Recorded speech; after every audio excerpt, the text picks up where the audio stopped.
Ya Allah, semoga salawat dan salam, berkah dan nikmat senantiasa Engkau curahkan untuk hamba kekasih-Mu, untuk baginda Nabi kita Muhammad alaihi salatu wassalam, untuk keluarga beliau, untuk istri-istri beliau, untuk putra-putri beliau, dan untuk seluruh sahabat Nabi. Semoga Allah meridhai kita bersama mereka. Amma ba'd, buat saudaraku Dr. Lutfi Rahman, sebentar lagi engkau akan mengatakan qabiltu nikaha wa tazwijaha bil mahri madhkur. Sebuah ungkapan yang mudah dihafal dan diingat. Tapi sebelumnya ana ingin memberikan beberapa wasiat kepada semua yang hadir di tempat ini, khususnya buat calon mempelai pria dan wanita. Ketahuilah jamaah bahwasanya nggak ada alasan seorang berzina. Tidak ada alasan seorang melakukan perzinaan sedangkan Allah telah berfirman, "Fankihu ma taba lakum minan nisa mathna wa thulatha wa ruba'." Allah telah mengatakan nikahilah yang baik-baik dari wanita itu 2, 3 dan 4. Tidak ada alasan. Sekarang kita berada di masa yang penuh dengan fitnah. Indonesia darurat seks bebas. Tadi Bapak Ketua KUA telah menyampaikan rukun nikah itu mudah sekali. Nggak perlu gedung yang mewah ini. Tidak perlu pakaian yang indah. Cukup kedua mempelai. Cukup ada wali. Cukup ada saksi 2 dan ijab kabul. Selesai. Tapi terkadang kita mempersulit diri kita terhadap apa yang Allah telah mudahkan. Sehingga na'udzubillah min dzalik, kita melihat perzinaan terus terjadi dan sarana untuk itu semakin mudah. Rasulullah sallallahu alaihi wasallam mengatakan, "Ya ma'syaras syabab, wahai kaula muda, man istata'a minkumul ba'a falyatazawwaj." Barang siapa di antara kalian memiliki kemampuan untuk menikah, nggak harus punya rumah menikah, nggak harus punya mobil menikah, nggak harus punya pekerjaan tetap menikah. Tapi yang penting dia harus tetap bekerja untuk memberikan nafkah kepada istrinya. Kata Nabi, segera menikah. Kenapa? Fa innahu aghaddu lil basar wa ahsan lil faraj. Menikah itu akan lebih membantu menahan pandangan mata kita dan kemaluan kita. Faman lam yastati' fa alaihi bisiyam fa innahu lahu wija. Yang enggak bisa nikah, puasa. Kemudian Anda tadi membaca tentang kode etik dokter. Anda rasa Anda tidak perlu memberikan nasihat yang panjang tentang bagaimana Dr. Lutfi menggauli istri, memuliakan istri. Ternyata di dalam kode etik dokter itu ada segala hal yang indah yang kalau dipraktekkan kepada istri, insya Allah sakinah, mawaddah dan rahmah. Menjaga rahasia, menghormati, memuliakan, dan cukup Nabi kita Muhammad alaihissalam sebagai contoh. Kebanyakan di antara kita menikah tanpa pernah belajar bagaimana menjadi seorang suami. Sang wanita juga tidak pernah belajar bagaimana menjadi seorang istri. Rasulullah sallallahu alaihi wasallam mengatakan, khairukum li ahli wa ana khairukum li ahli. Yang terbaik di antara kalian adalah yang paling baik sama istrinya, sama keluarganya, dan aku orang yang paling baik sama keluargaku. Bukan yang paling baik kepada pasiennya. Maka nasihat ana kepada Dr. Lutfi, jadilah yang terbaik untuk istrimu. Contohlah bagaimana Rasulullah sallallahu alaihi wasallam menggauli istrinya. Dan hari-hari akan menyingkap bahwa ternyata Mbak Ririn tidak sempurna. Engkau akan melihat banyak kekurangan di diri istrimu. Apa yang harus dilakukan? Kata Allah Azza wa Jalla, wa'ashiruhunna bil ma'ruf. Pergaulilah istri-istri kalian dengan cara yang patut. Fa in karihtumuhunna. Kalau benci sama istrinya, ceraikan dia, balikan ke orang tuanya. La. Kata Allah, fa'asa an takrahu syai'an wa yaj'alallahu fihi khairan katsiran. Bisa jadi yang engkau benci di situ ada banyak kebaikan.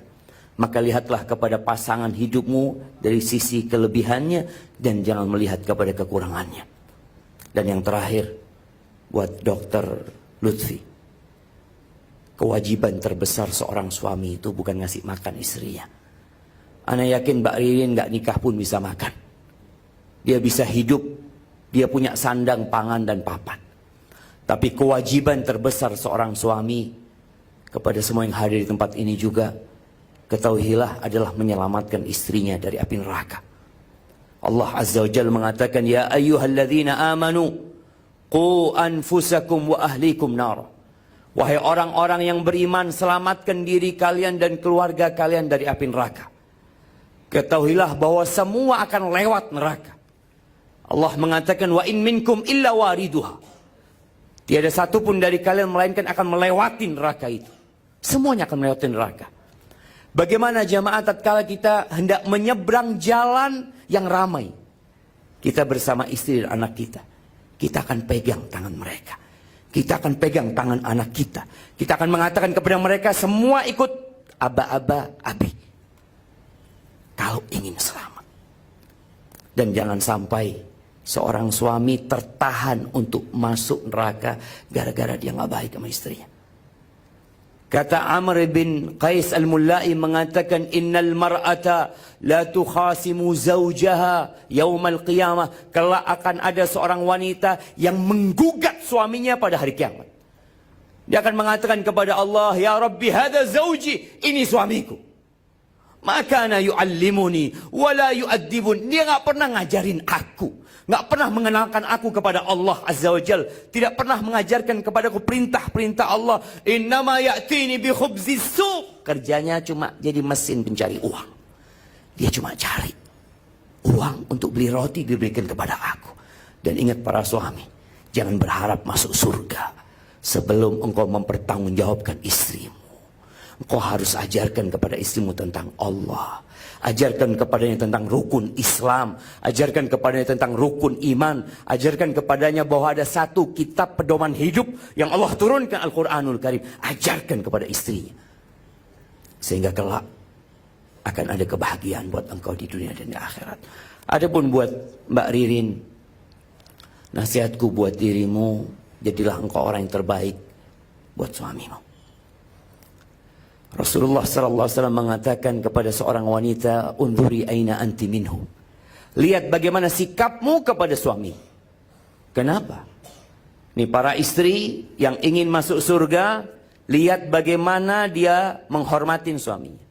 Innama huwa jannatuki au naruki.